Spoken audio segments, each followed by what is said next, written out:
Hello, friends. It's Miss Robin again with the Denton Library. Glad to take a few minutes to be together today. Um, our name of our program today was Nature Suncatchers. I know Miss Sam did a Suncatcher last week. If you haven't seen that, you could go back and watch that. But I'm doing a Nature Suncatcher today, and we'll do that in a few minutes. Before I get started, though, I want to digress a little bit. That means go a different direction and talk about an author, a children's author who just passed away, and that's the reason I've chosen to talk about her. Her name is Beverly Cleary, and this is her picture here when she was younger, and then as she was older. Beverly Cleary, as you can see, this is her birthday here, and this is the date of her death, the end of March. Look how old she was, 104 years old. That's amazing. Not a lot of people live that long, do they? 104 years old. When I was in 5th grade, I remember when we would come in from the playground, our teacher would read us books aloud for a little while. And I remember her reading a book, Henry and Ribsy, and I thought it was just great. And as I thought back about that, she's the one who wrote that book. In fact, I've got a display out in the children's department of books she has written, and you're welcome to come in and see that display and check those out. I'll show you just a couple real quick. Here's a CD. It's about Henry Huggins, a little boy. And Ribsy, Henry's dog. They get into all types of fun adventures. So if you like dogs, I think you'll like these books. And then she writes a lot of stories. This is just one of them, about a little girl named Ramona. And Ramona, in the stories, does some things that Beverly did when she was little. Beverly, thought some books that were written for children were rather boring. So she tried to make some adventurous, exciting books for kids. And then a lot of you in recent years probably remember her character, Ralph, Runaway Ralph. And here's one, The Mouse and the Motorcycle. She's written those. So come in and check out Beverly Cleary's display. And I'm actually going to read you a biography about her today before we go into our craft. Remember, a biography is a book about someone's life. And here's the book called Just Like Beverly. Vicki Conrad wrote the book about her. And it's published by, let's see, Sasquatch Books. That's a new one, isn't it? Okay. All right, Just Like Beverly. And remember, this is a true book about her life. On a farm near Yam Hill, Oregon, this is all the way across the United States on the other side, lived a girl named Beverly Bunn. She had no siblings and there were no other children nearby, so her playmates were farm animals. She fed baby chicks, climbed trees, and followed horses around the fields. Beverly loved stories, but she only had 2 books. Her mother read them out loud over and over. Beverly was so starved for new stories, she made up her own. She made up stories about the fluffy yellow chick in a magazine, and she recited Goldilocks and the 3 Bears over and over and over, and dreamed up adventures about Campbell's Soup Kids. Well, in Yam Hill, other children needed books too, and Beverly's mother decided to start a children's library in town. When she asked the Yam Hill community for donations, a pile of adult books arrived. Where's the books for kids like me? Beverly wondered. Well, Beverly's mother wrote an article for the newspaper about Yam Hill's need for books. To her surprise, crates of books arrived from the State Library of Oregon in Salem.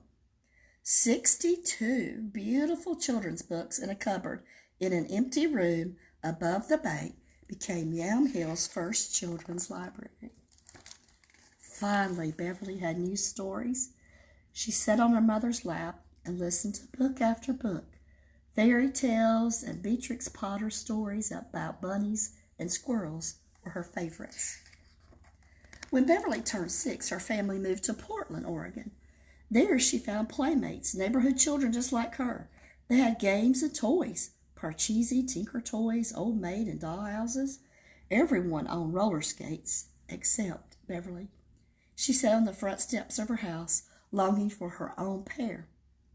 Her father came home from work one day with the perfect gift: roller skates.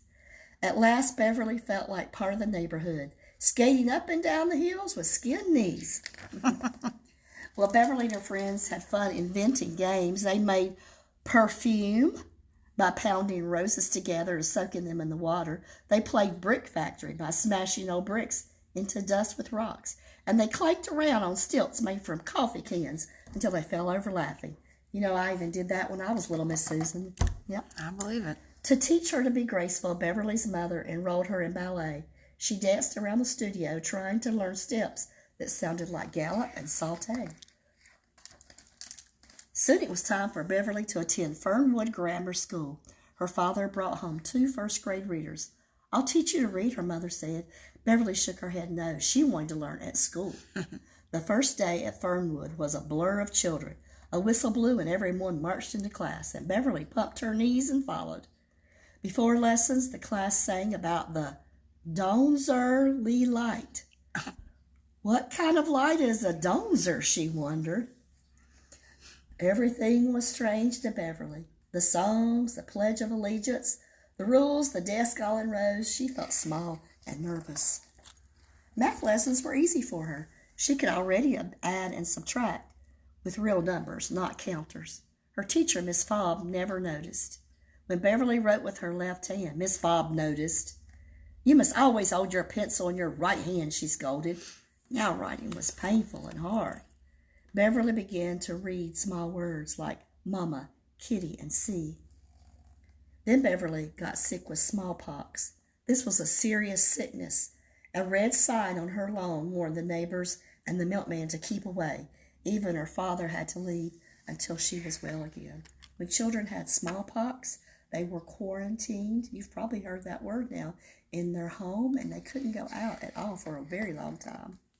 Well, when she returned to class after weeks and weeks, reading was harder. Miss Fobb had already put everyone into reading groups: bluebirds, redbirds, and blackbirds. The bluebirds were the best readers. The blackbirds were the worst.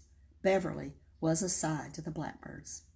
Beverly dreaded reading circle when each blackbird had to stand and read aloud. All eyes watched her struggle, her tongue tripping over the words. She hoped for easy words she already knew, like party and baby. As she stood for her turn, Beverly's stomach twisted, and her voice was as small as a mouse. Besides, the reading books were boring. The children in the stories never did anything interesting, and they weren't funny like her friends. "Tom and Pam go to the seashore," she read. Beverly knew everyone in Oregon went to the beach. No one says seashore. Where were the books about kids like her? Once when Miss Fobb caught Beverly daydreaming, she whipped her hands with a switch. The stinging was unbearable.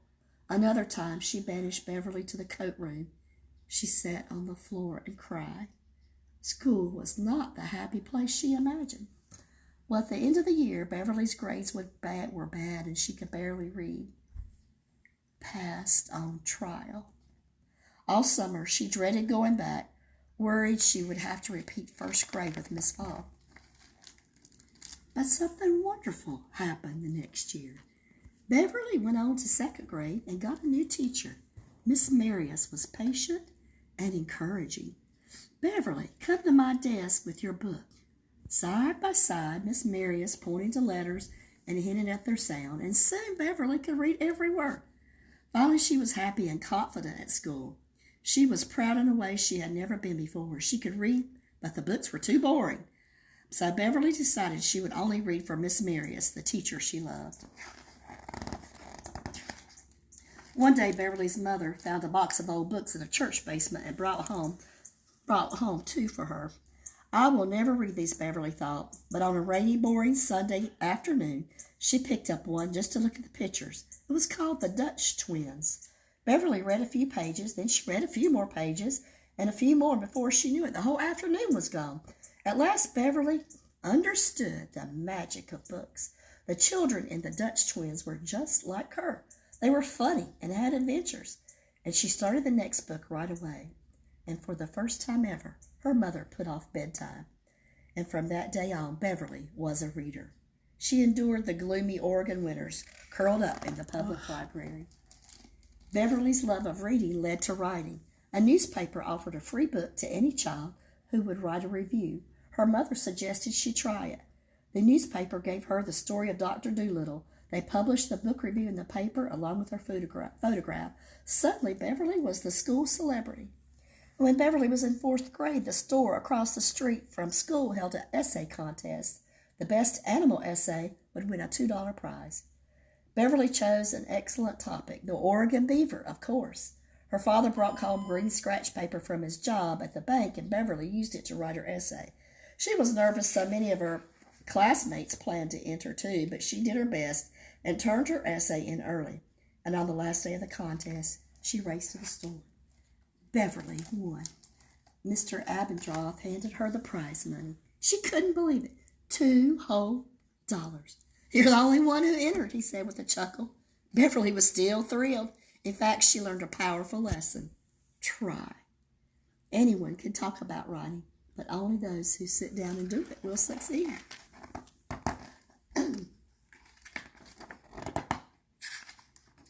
In 7th grade, she wrote stories in her reading class. The teacher, Miss Smith, was so impressed.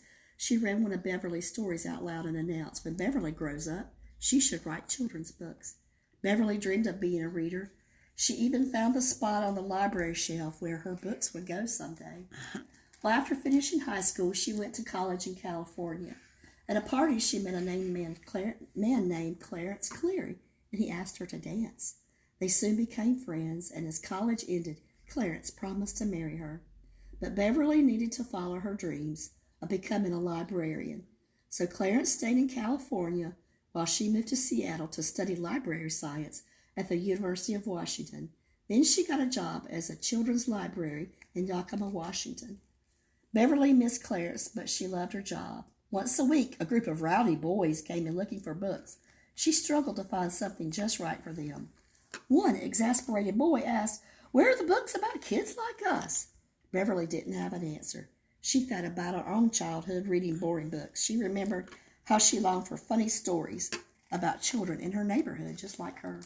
So with her first paycheck as a librarian, she bought a typewriter to write the stories she'd had as a girl. But her librarian duties and writing letters to Clarence ate up all her time. After a year, Clarence came to Yakima and surprised her with a ring. Beverly was overjoyed. They got married, moved to California. While staying true to her love of books, she worked as an army librarian and bookstore clerk. As Beverly's life changed, she longed to write her own stories. One day, in the closet of their new home, she and Clarence found a ream of paper. "I guess I'll have to write a book," joked Beverly. "Why don't you?" said Clarence. But Beverly laughed. "We never have any sharp pencils." And the next day, Clarence came home with a present. Do you see it? It's a pencil sharpener. Beverly remembered her lesson from the essay contest. She had to try. She was determined to write a story of her own. As she stared at the paper in the typewriter, she wasn't sure how to begin. Was it all a foolish dream? She thought about the boys at the library. She thought about her children roller skating on Hancock Street. She could write the story she longed for as a child. She remembered hearing a funny story about a boy and his dog riding a streetcar. She wrote her first sentence. Henry Huggins was in 3rd grade. "What will I call the dog?" she wondered. Glancing toward the kitchen, it came to her. "Spare Ribs." Beverly completed her first short story, naming it Spare Ribs and Henry. She sent it off to publishers and waited. She checked her mail every day. Finally, a postcard came that read, "Your manuscript has been received." She kept waiting. Every afternoon for 6 long weeks, she trimmed the rose bushes in her yard, waiting for the mailman. Beverly explained she was waiting for good news. At last, the mailman came running. "It's here," he called, and Beverly celebrated with Clarence. Spare Ribs became Ribsy, and 2 years later, Henry Huggins became her first published book. It was a huge success. She wrote many more books about her childhood. Each story was filled with characters who lived and played on Clickitat Street. Beverly's character, Ramona Quimby, loved playing brick factory, wearing coffee cans, stilts, and roller skating. She wondered about the dawn's early light, just like Beverly. Well, Henry Huggins was just like the boys who came into the library. Beverly Cleary, the struggling blackbird reader, wrote more than 40 books for children. She became one of the most celebrated authors in the world by writing for children just like her. And if you check out this book, there's a little bit more about her. We'll stop at that for now. Beverly Cleary, she wanted to try, and she did, and became a great success writing 40 children's books that we still have in our libraries today. Is Ramona the same thing as Ramona Quimbley? Okay. Yeah, that became her nickname, Ramona the Pest. That was my nickname when I was little. Oh, wow. Oh, you need to write a story, Susan. Susan the Pest. All right, I'm going to quickly show you the nature Suncatcher that you can make. We have kits that you can pick up in the front of the library. There will be 4 things in the bags. A paper plate with a little hole punched out. Instructions. A piece of yarn. And something called contact paper or sticky paper. It's the kind where you peel off the back and it leaves it clear. I'll show you that in a minute. But you'll find those things in your bag. Let me go ahead and show you a picture of the Suncatcher. And it's prettiest when it's hung up in the window and the light can shine through. But that's the Suncatcher. All right. You want to take your contact paper and where it's folded, just cut it in 2 so you'll have 2 separate pieces.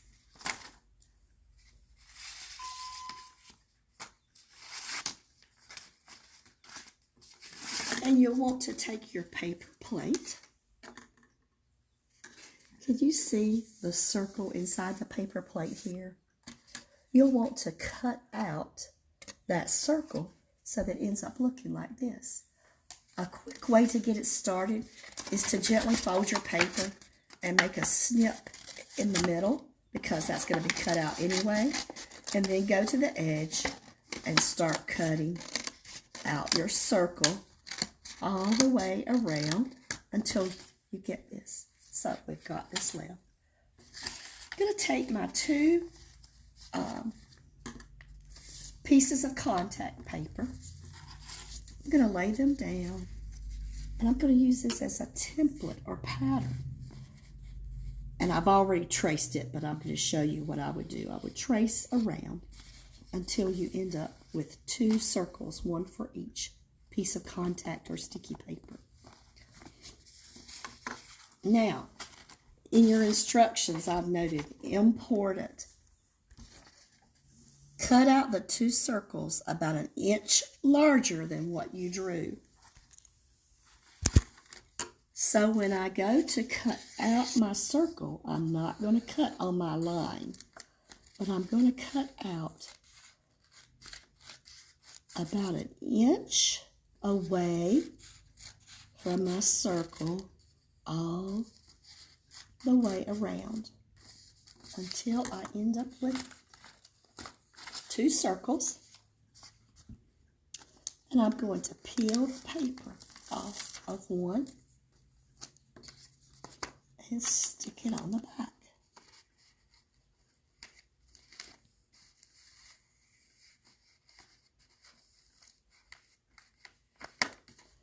Now this side is very sticky, okay? And that's where we're going to put our things from nature that you're going to collect in your yard. You can collect leaves, you can collect flower petals, anything that you see that's not real thick though, that's kind of thin.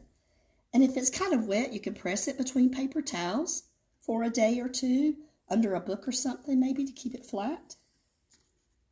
But you lay your things from nature. Are those iris petals? Mm-hmm. I have those here at the library. Aren't they beautiful? Mm-hmm. We'll do this here. Some leaves I found outside this morning. You can even take little petals off of flowers and just scatter those around. It's pretty. And just make your picture any way you want. Makes like sunshine shining down, doesn't it? Mm-hmm. Take a couple little leaves and stick in here maybe. And just make it any way you want. And then I would take the second piece of sticky paper and just lay over the top. And then I don't have a hole in this one, but your paper plate comes with a hole in the top. And you will tie your yarn to that. Yeah. This is the yarn that will come in your bag. I just got a blue one here. And you will tie it, hang it up. And you can see it sticks because it's on sticky paper, but you will have the other piece of paper that you peel off and that you put on top. Okay.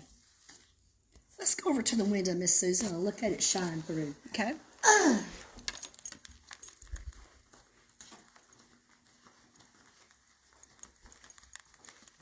Oh, yeah, that looks beautiful, doesn't it? Mm-hmm. Yeah. All right. Thanks. Perfect for a kitchen window. Yeah, there you go. All right. Thanks for joining me today for Suncatchers and learning about Beverly Cleary. Come on to the library and see us in person soon. Thanks. Bye-bye.